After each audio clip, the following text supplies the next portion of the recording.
Welcome to the Father's Heart Freedom Family. This is your host, Tish, on exploring the divine mysteries of God. Enjoy the video.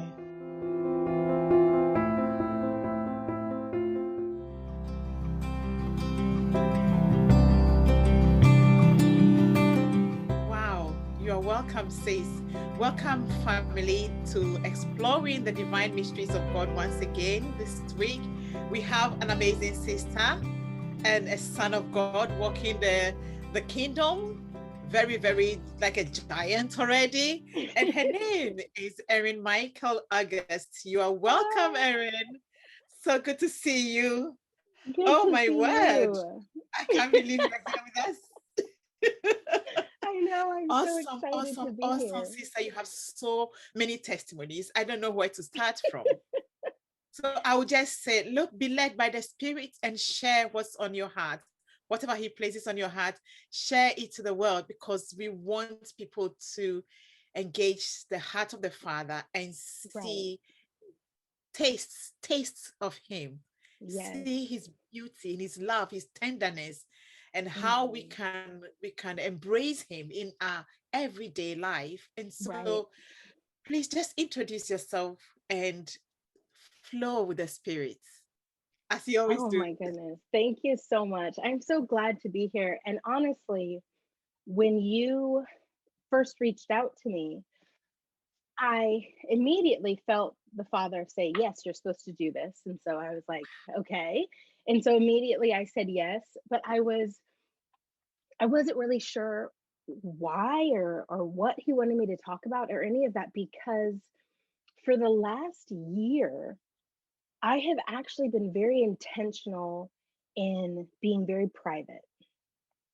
And I have a lot of the stuff that the Lord has been doing. He's been instructing me very clearly to keep it very close to the chest, very close to the heart, very private, personal, intimate.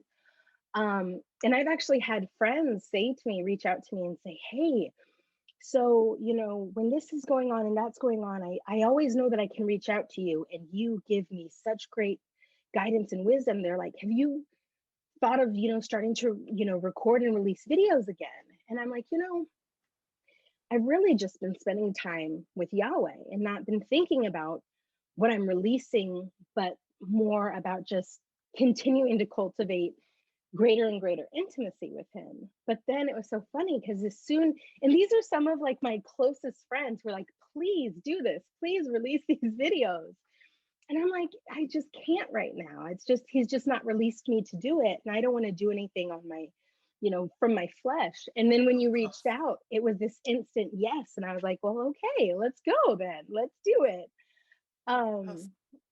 So I was really surprised when you reached out because of that. But then when you did, I just felt this confidence. And I was like, okay, well, I'm excited because honestly, we have connected over Facebook, but we haven't met in person yet. But I remember when we first connected on Facebook, and I remember feeling so drawn. And I was like, oh, it's you. You know what I mean? Like there are certain people that when you meet them and you come across them, you just know there's that immediate connection. I have this one beautiful friend, Ade. I don't know if you know her. But when she and I first met, I had never seen her before in the natural. And we were at an event and I walked past her and I just looked into her eyes and it was like, it's you. Like my spirit remembered her and recognized her and knew her on this very deep level. And all I did was I was passing by because I was supposed to be going somewhere. So as I was passing by, I stopped and I reached out and I took her hand and I was like, girl, we need to talk. And she was like, okay, and then these amazing connections come from just, that obedience in that. And it's so true what you were saying about allowing him to lead in our in our just everyday life, allowing him to be the director, allowing him to be the one who guides our steps, and I remember I went through a season where I I was concerned, and I was like, I don't want to miss a step. I don't want to miss a step. Like, what are you telling me to do? Every decision I made, like I almost Yes. panicked about it. I was like, do I go right? Do I go left? What do I do? What do I do? What do I do? And it was almost like this panic. And in that, had just become so hungry for him that I started just saturating myself in his presence, where I would just close my eyes and I would just engage in this state of worship, which is not just at church, not just at conferences, not just at events, and not just with music, but with my actions, with my daily movement, with everything that I did. I was just like, I surrender this to you. I just surrender this to you. I'm just, and then the more and more that I did that, I came to a place where he and I were connected constantly. There wasn't a separation. There wasn't my time with friends and then my time with the Lord, or my time working and then my time with the Lord. It was all one. And so I remember there was a day where I had just one wild week where all of this stuff, it felt like everything that was going on in my life suddenly just erupted. And I remember I lost my job because of a difference in our faith. Yeah. And I understood it because at the time I was working as a nanny. Yeah. And as a nanny, you're essentially the third extension of the parental unit.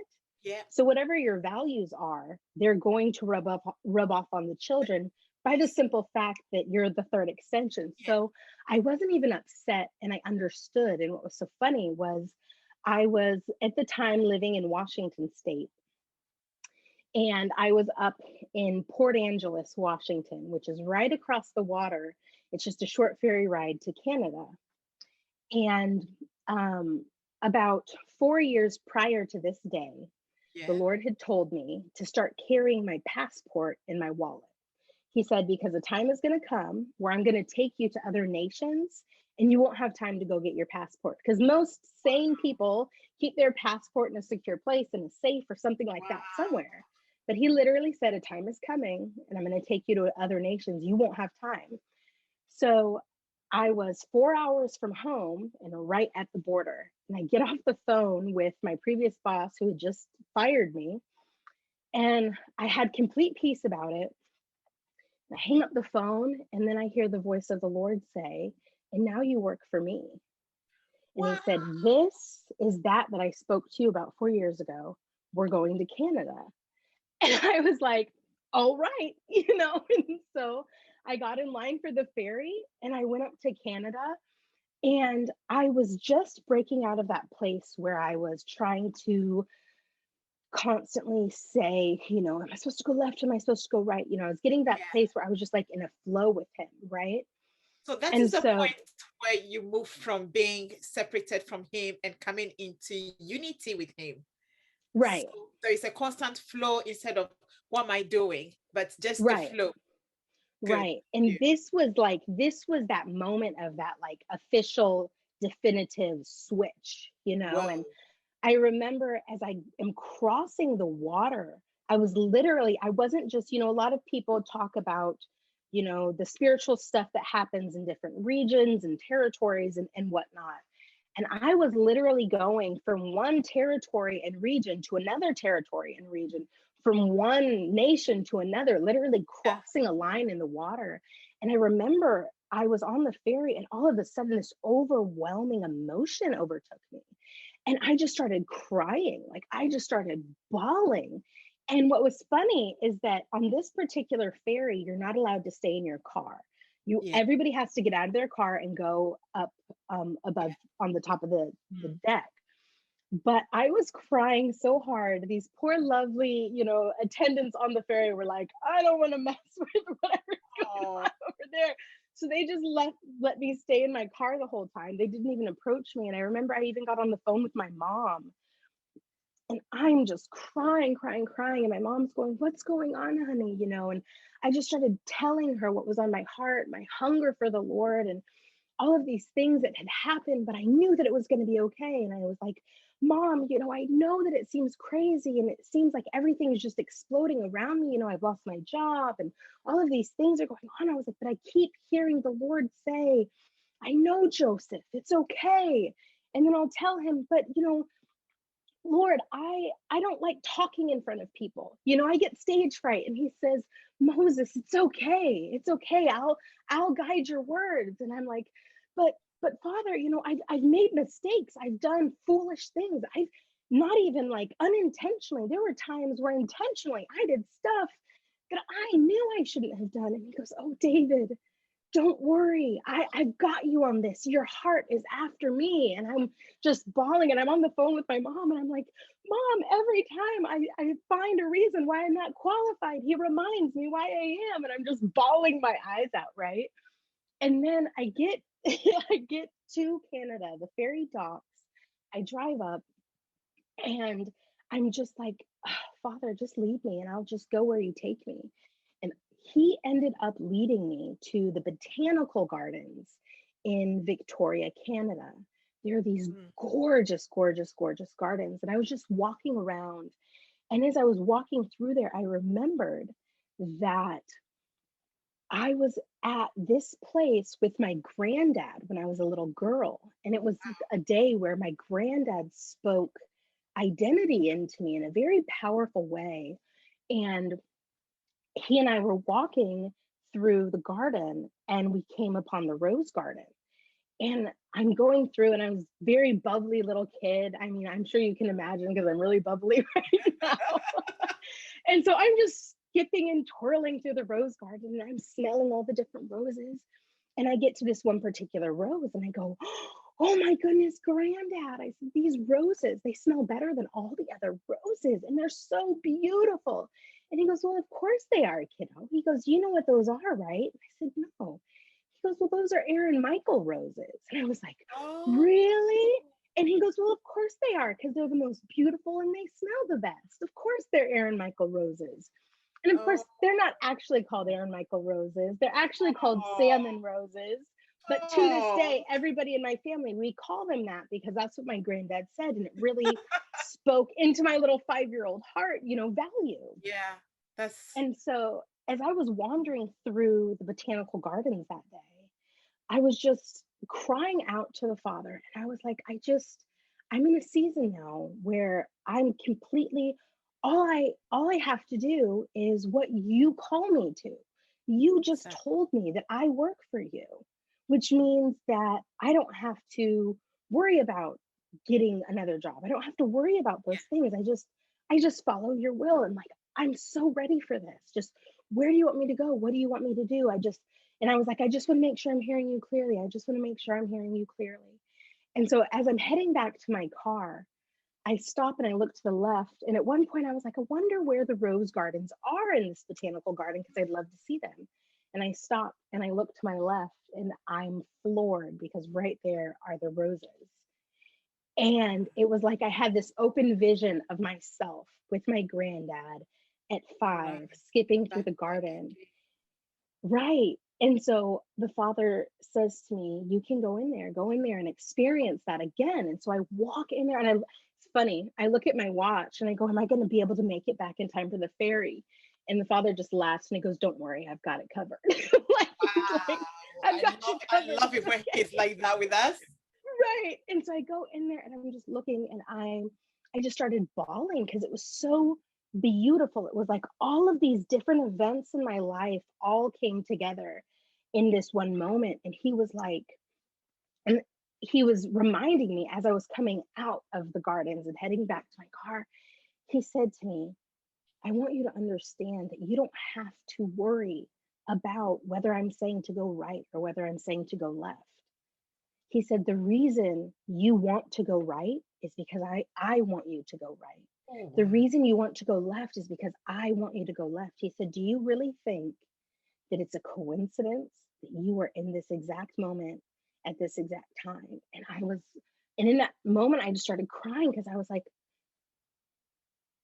I had been putting so much stress on myself about making sure I was doing it right, to the point that it was like I wasn't trusting him. I wasn't trusting the intimacy that I had cultivated with him. I wasn't trusting the fact that when I devoted myself to him And I made these covenant agreements with him in worship and in intimacy that he was following up on his side of the bargain. You know, if I'm doing my part, why would he not be doing his part? You know, and then from there on, for the next several years, from that day up until even today, that is very much how I function. I have not worked a typical 9 to 5 job since then, but he will put a place or a people group or a region on my heart. And in my heart, I simply agree to it. I just say yes. And the next thing you know, I get a phone call or an email or a message that comes in and says, "Hey, Arin-Michal, we'd love it if you would come here." You know, and I went on a around the world whirlwind where I went to 7 different nations in 24 days, just being obedient to his leading. And what was so wild about it, people are often like, "How do you afford these things? Who pays for this?" And I'm like, I remind them, when he's told me that now I work for him, I believed him. I trusted him. And you know, if you work for someone and they send you on a business trip, they cover the cost. That's it. Every single time he sent me on an assignment, he has covered the cost either with actual like finances and resources in the natural, or there have literally been times where I was driving and I had run out of gas on the freeway and angels carried my car to the next location. Where literally, can you explain that? How did that happen?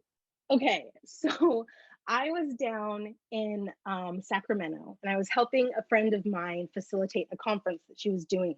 Yes. And I was actually there because the Lord put it on my heart. You're supposed to go help her with this conference. So I was like, "Hey girl, you need some help?" And she was like, "That would be awesome." So I drove to Sacramento from Seattle. And I actually made it from Washington to California on 1 tank of gas. And that is like I don't even know how long that drive was. It was at least 9 hours to get from my house to cross the border into California, and did it on 1 tank of gas.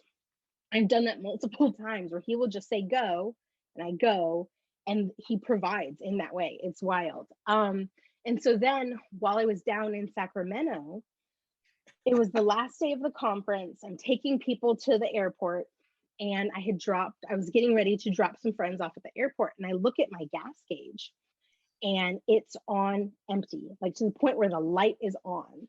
And I am typically the type of person where I don't like to let my gas tank get past half, just because I like to make sure, you know, I'm good. Yeah. And the people that I was with, you know, they're very much like me, where they're incredibly generous people. And if you take them down to the corner store, they're going to say, you know, "Here's $5 for gas," you know. And I realized that that wasn't going to happen. And I asked the Father, I said, "So what should I do?" He said, "You just trust me." And I was like, "Okay." And so I get there and I drop them off. And as I'm getting onto the freeway, my car starts to shake. And I'm like, "Why is the car shaking?"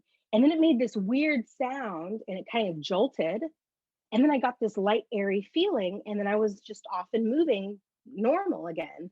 But what was weird was that this part of the freeway had a lot of potholes on it before, because I had driven this, you know, road several times, picking people up from the airport and dropping people off.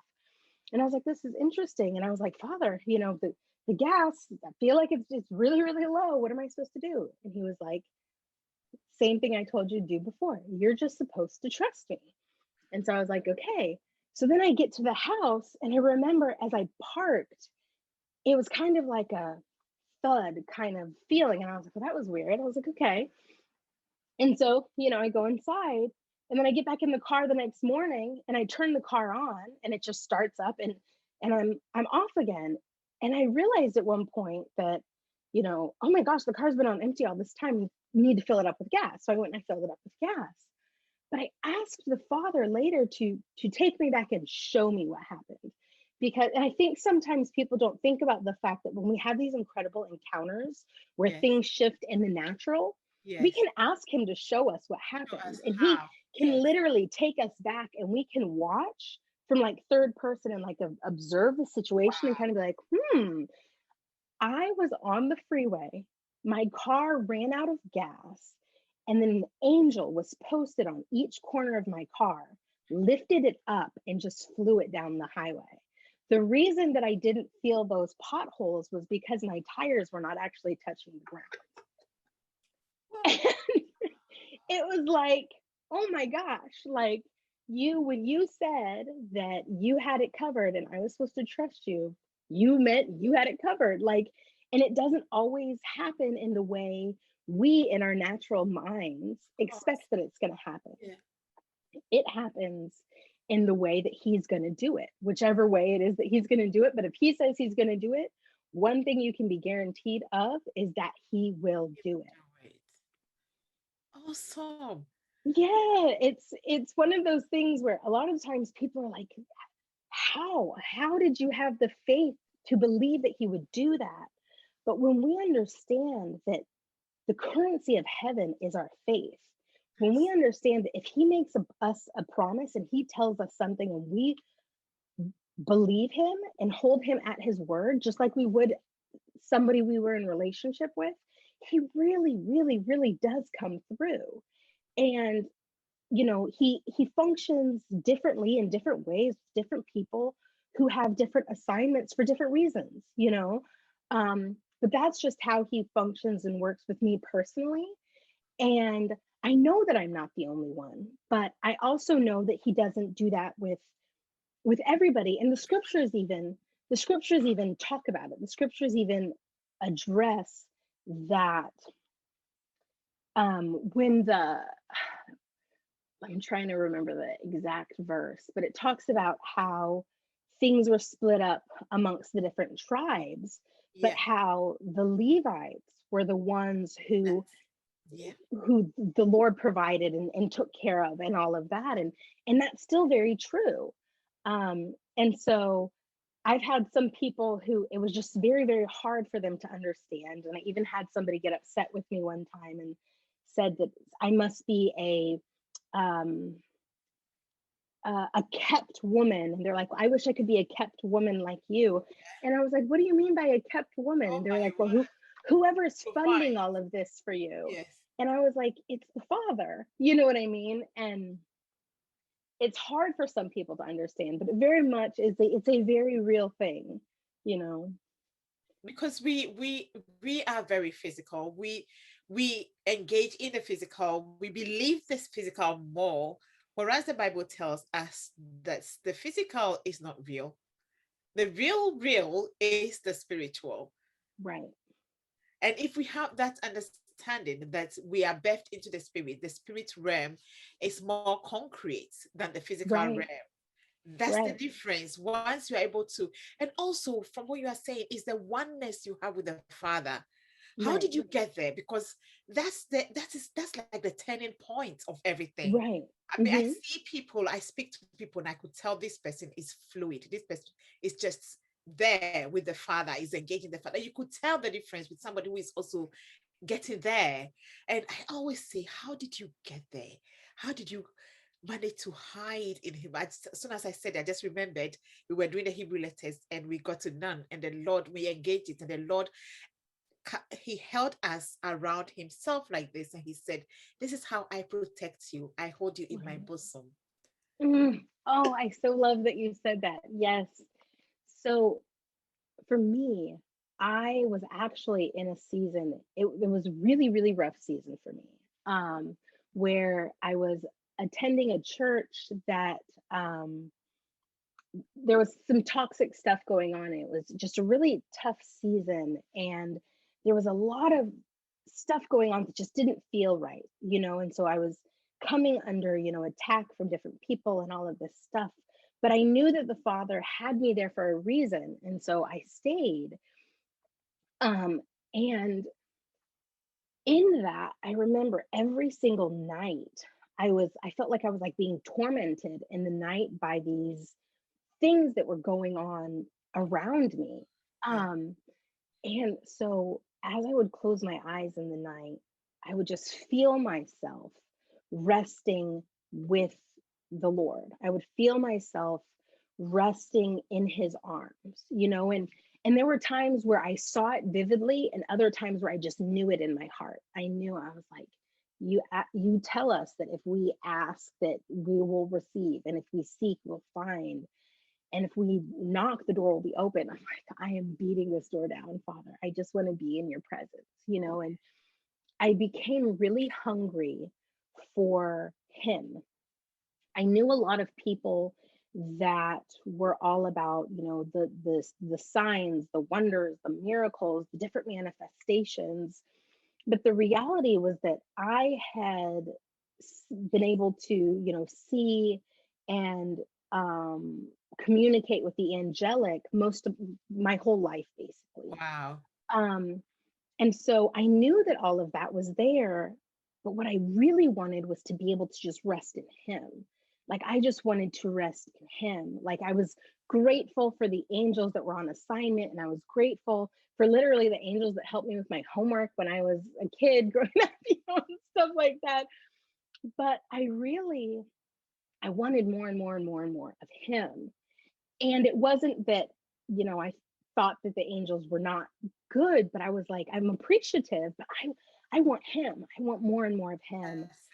And so I just pressed into that over and over and over constantly. That was my intention. That was my desire constantly. And even I remember we would have at church, we had these, meetings, and we'd have speakers and stuff come in all the time. It was almost like there was a meeting every day of the week. And I was always there because I have such a heart to serve. So I wanted to go and help set things up and all of that stuff. And I would be there in worship. And my heart is just like, I just want more of you. I want to be deeper, deeper, deeper in you. Like, if I do nothing in this life but spend time with you, like, that is enough for me. I just want more and more of you. And I remember seeing his face. My eyes are closed. I'm standing in worship and I see his face. And it was like there was this gold moving like this. And I just saw his face press through it. And I just started bawling. I completely lost it. I'm on the floor. I mean, ugly crying, like screaming, crying. And I didn't even care because I was like, I just saw the most beautiful thing that I could ever fathom seeing. And when I got that glimpse, I was like, I need more, I need more, I need more of you, of you, of you. Like, oh my gosh, and the more that I pressed in, and when my only intention, my only desire was him, it wasn't about what he could do for me or what I thought I could do for him. It wasn't about what it would mean for anything other than like, I just want this intimacy with you. I just want to know you deeper. I want to know you deeper. That was my heart's cry for several years. That was the only focus of mine. And then I remember one day sitting and thinking about how there are certain things that a lot of us are taught growing up. But if we sit down, and a lot of them are like, cultural things or things that are taught about in society and things like that, or even things that are taught in church, that when you sit down with the word, you realize the word actually says something different. Yes. And so I remember sitting there and thinking, well, Father, if I believe this over here, but you have said this. Yeah. And I choose to believe this anyway, knowing you've said something else, I'm making a conscious decision to be wrong. Wow. Because if you have said it, that settles it. It's over and done with. You're the beginning and the end. Like, if you say it, it's settled. That's it. And so I remember just thinking, like, how foolish would that ever be? To know the one who has the final say, who has the only say that matters, all authority, and say, oh no, but I want to be wrong. I just think that'll be great. Like, what? And so I remember just looking to him and saying, what it is you said is contrary to what I've always been taught and what I always thought was right. And I said, I don't even need to understand, because since it's something that was basically programmed into me, it was something that it made sense to me. And I was like, but if you say something else, then what I believe is wrong. And so I said, I don't even want to know why. I don't need to know any of that. All I need to know is that you said this. And so this is truth. It's not about my truth or their truth or anybody else's truth. It is about truth. There is one truth, and it is about truth. And so I just said, I surrender everything. And I asked him, I said, I know that I have free will. And I said, but can I surrender my will to you? I said, can I wake up every single day and just turn my will over to you?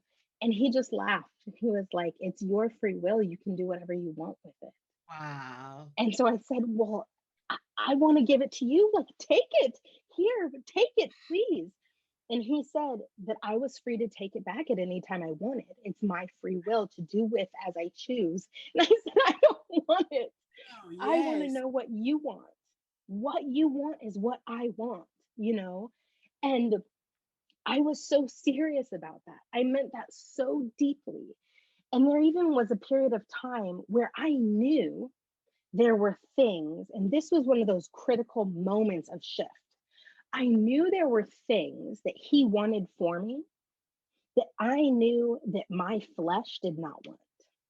I knew like there were groups of people and friends that I really wanted to hang out with. That were like really fun, cool people. But I knew he was saying I wasn't supposed to be connected to those groups. And I was like, man, that looks a lot of fun. And I was like, okay, but I won't do it. But it felt like I was making a sacrifice. It felt like I was sacrificing something that I really desired for him.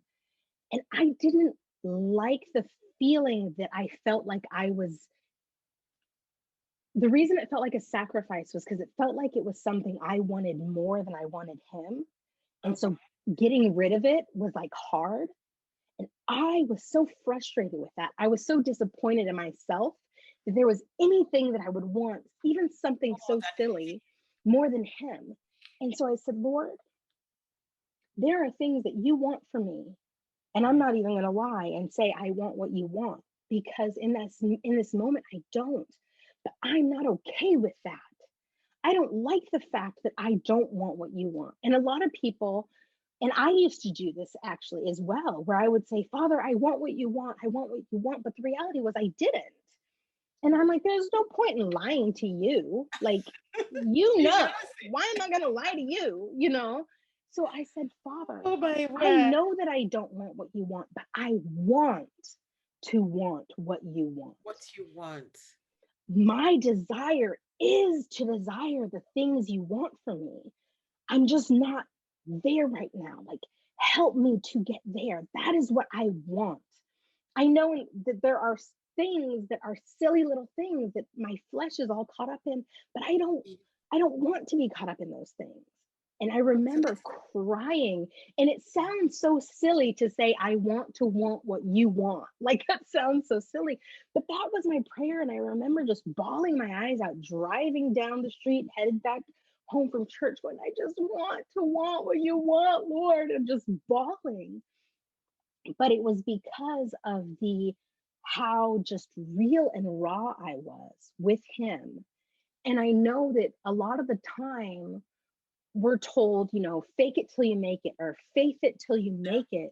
But it's like, you've got to be real with him. Yes. Because if you can't be real with him, if you're going to him and you're trying to deceive or manipulate or whatever, like, there are other issues that you got to sort out, because he knows. He's the one, and he knows, and he will love you.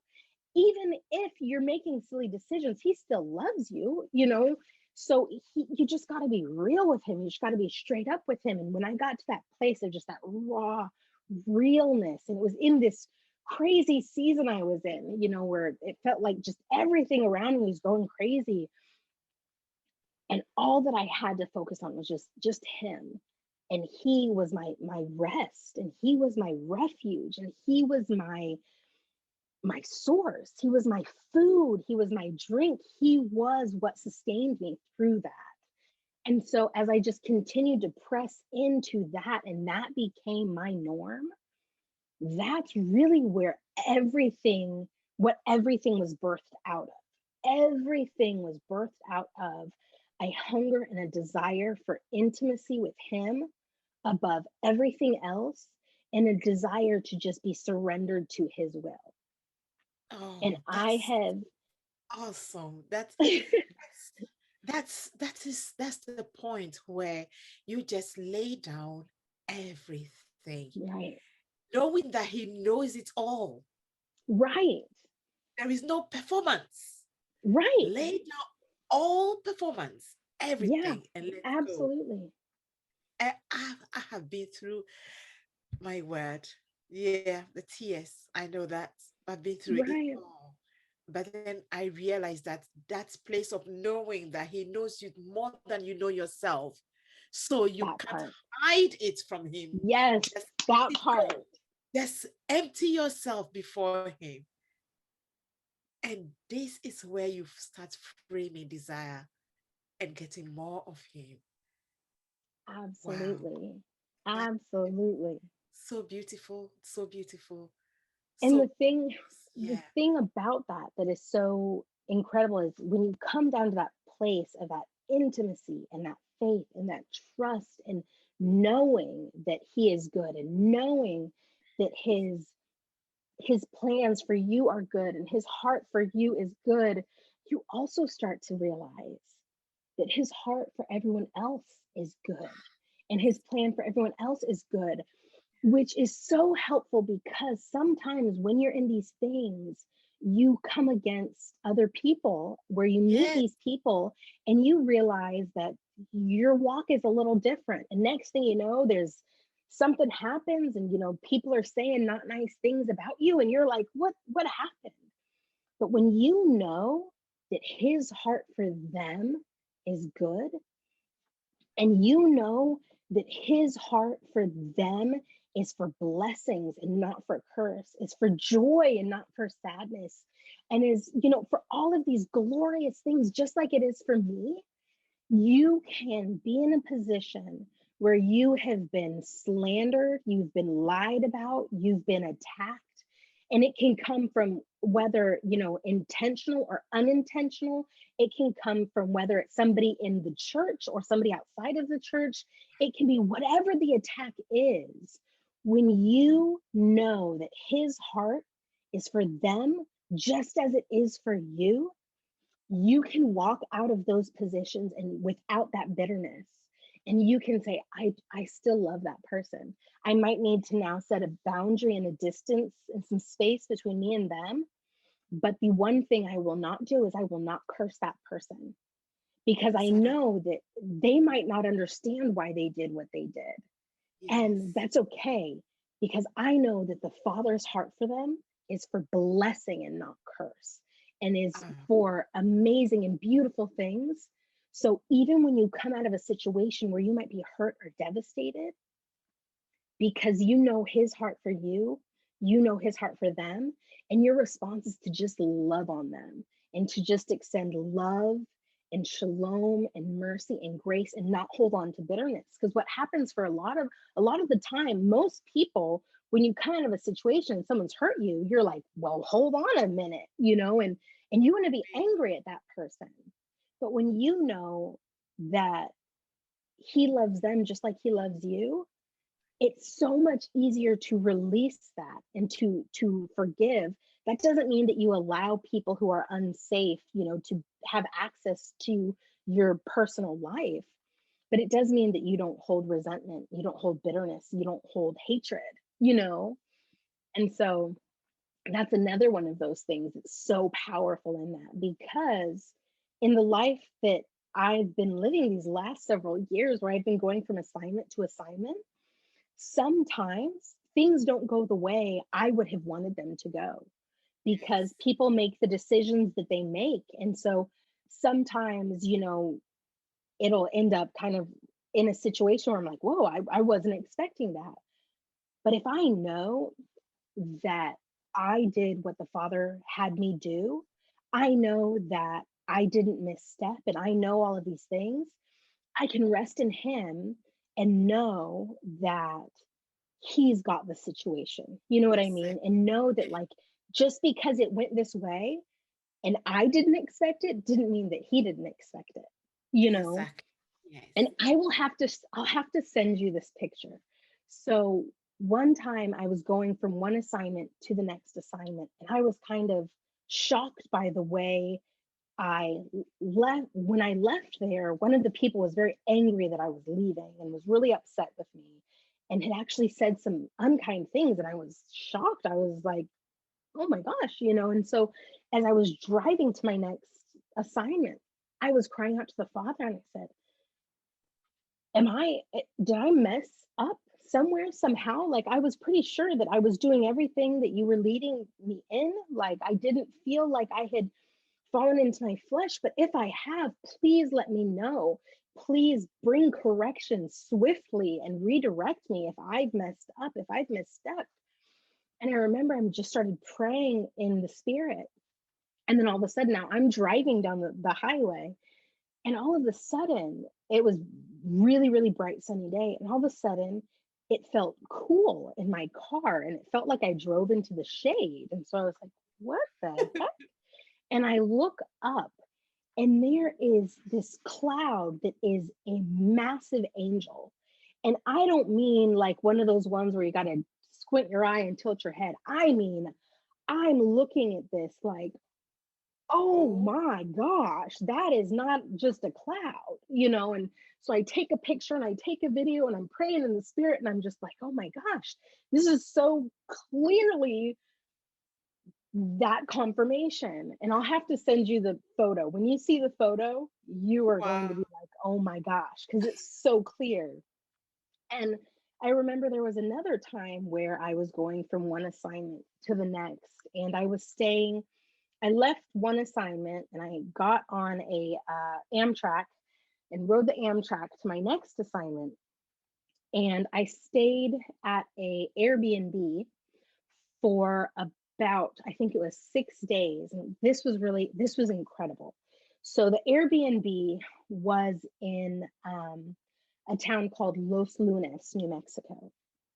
And so I'm staying at this Airbnb, and that first night there, because there was another interesting situation that took place. And so I'm sitting with the Lord, and I'm just like, I just want to make sure that everything's on track, and I'm walking out your will. And again, you know, if I misstepped, please bring correction and redirection swiftly, because I don't want to be just out here doing weird things. Like, I want to know that I'm in your will. And so I'm there, and I'm just crying, I'm crying. And I'm in this place where he's holding me to his chest, to his bosom, like you said, and just holding me, hugging me. And I'm weeping into his chest. And he says to me, oh, sweet Joseph. He said, had your brothers not sold you into slavery, you never would have made it to Egypt. And he said, and without making it to Egypt, you would not have had the opportunity, or without making it to Egypt, you never would have made it to Potiphar's house. And without making it to Potiphar's house, and this was the part where I was like, interesting choice of words. He said, without making it to Potiphar's house, you would not have had the opportunity to be falsely accused and thrown into prison. And he referred to it as an opportunity. And I was like, well, okay, let me like look at this a little differently, right? And he said, and Joseph, that if you had not been thrown into prison, you would not have been in position when I needed you to save the world. And he said, baby girl, you are exactly where I'm leading you and where I'm directing you. This is all part of the plan. Just stay the course and continue to trust me. And so I was like, oh my gosh, like, I can't believe that I doubted, you know, and that I questioned, like, yes, Lord, yes, Lord. And then he says to me, oh, by the way, and I was like, what are you ready to say?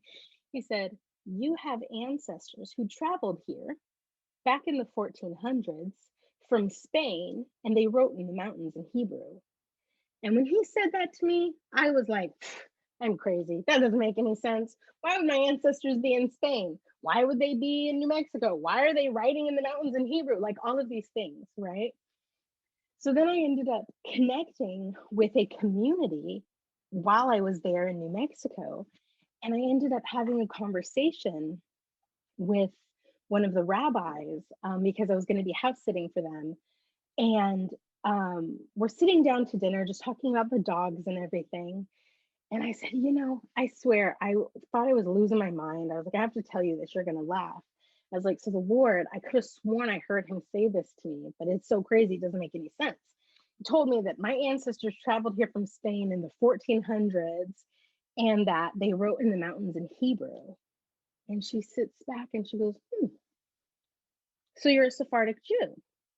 And I was like, what? She goes, the crypto Jews. She was like, okay. She was like, yeah, I knew that you were. I just didn't know, where it was in your bloodline. And I'm like, wait a minute, hold the phone. What? Talk to me. What's going on? She's like, yeah, the crypto Jews. And I'm like, I don't know what this is. I don't know what this means. And she told me that, so we all know the story about Columbus, in 1492, Columbus sailed the ocean blue, right? And she says that to me and I was like, right. And she's like, so 1492, 1400s, he came from Spain. And she said, and what a lot of people don't realize is that that was actually a rescue mission to rescue the Jews that were being persecuted in the Spanish Inquisition. Yes. The money that he got from the king and queen was actually the money that they had taken from all of the Jews. So a lot of them were hiding in the bottom of the ship. And then when they got out onto open waters, he returned their valuables to them. And so what happened was he let a lot of them off in like South American countries. And so there was a group that was living in Mexico and ended up migrating up north to what is now New Mexico.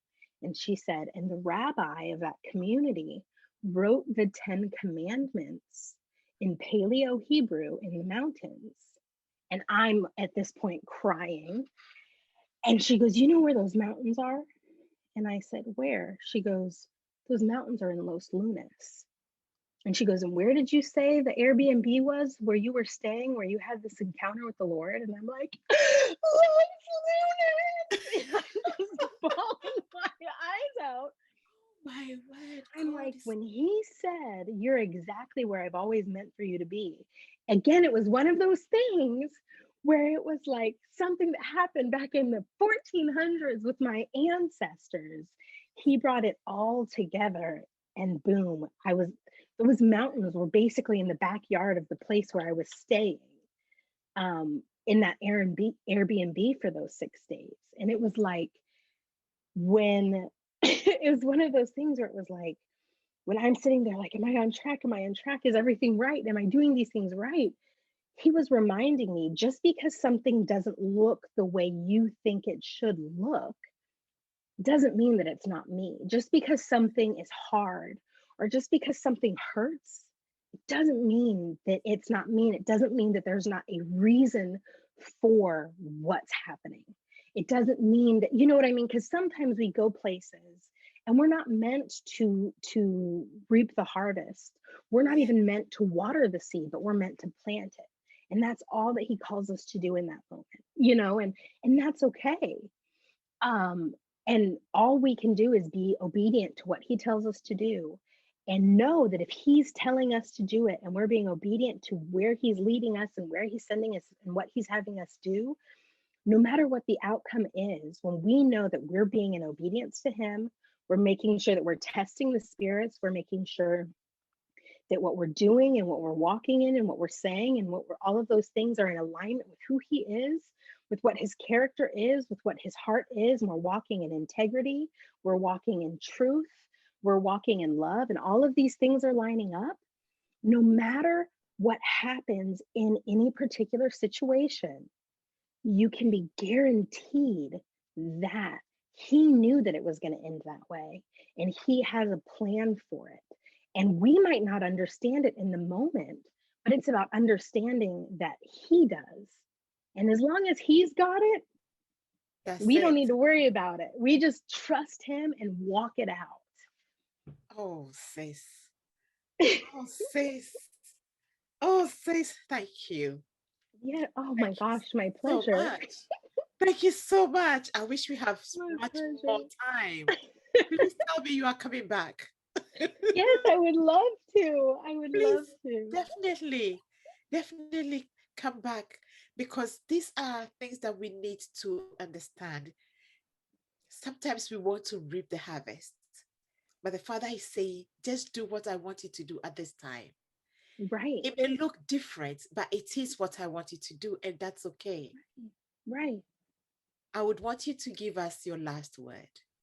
Last word for the word. What would you say to somebody who doesn't know the Father the way you know him, who are not walking in oneness with him, and are seeking to get closer to him, but do not know how? Right. What would you say to them? What I would say to them is to spend time in worship, to spend time just devoting intimacy where you've set time aside between just you and him, just you and him, and there's no separation between the two. And I've had a lot of people who have difficulty making time for him, but what I always say is that if you make time for him, he will make time for everything else. But if you try to fit him in at some point throughout the day's not going to make time for him. So if you prioritize setting time aside for him, then he will make sure that you have time for everything else that you need to do in any given day. And the other thing is praying in the spirit. Is the more that you pray in the spirit and out loud in a way where you're hearing your voice, praying these words, this language of heaven, what actually happens is that your brain begins to accept the realities of heaven, because there's a part of our brain that is called the hippocampus. Yes. And the purpose of this part of our brain is to help us stay focused. So if you ever, when you buy a new car, all of a sudden, while you're driving down the street, you'll notice that car more and more. It's not that everybody went and bought the car that day, it's now that car has relevance. So when you see it, the hippocampus says, oh, that has relevance, and you remember it. Many of us train our hippocampus unintentionally when we're young to not notice things of the spirit, to not recognize the angels, to not notice the angelic activity and the supernatural things happening around us. But when we saturate our hippocampus with the languages and the frequencies of heaven, when the languages and frequencies of heaven are happening externally, our hippocampus says, oh, that's relevant. I need to notice that. An angel just appeared on the other side of the room. There was an atmospheric shift over here. I need to pay attention to that. And that's how you begin to reprogram your brain to allow you to accept the things that are happening in the spirit. Amazing. Awesome. Thank you so much, Erin, for coming. Erin-Michal, we are blessed. We've been blessed, and you have so much more to give. I know that. We talked last night till past midnight, and we had so you. I said, Erin, we have so much. You've got so much in the world, and please don't go too far. We will have to bring you back here very soon. I would love that. You have to share your testimonies. Such amazing testimonies you shared with me yesterday. We have to share some of them to the I would world. love that. Thank you very much for coming, Erin-Michal. We have enjoyed the time with you, and I just love you. You are so love you too. inside out. Your heart is so open to the Father. And when you talk about forgiveness and opening our hearts there, once you have this, you can't hold a grudge. Right. You can't be offended. You can only bless and love everyone, no matter how or what they think or feel about you. And I said that with you. And I'm grateful that you could bless us today. We are honored to have you. Thank you. Thank you. I'm honored to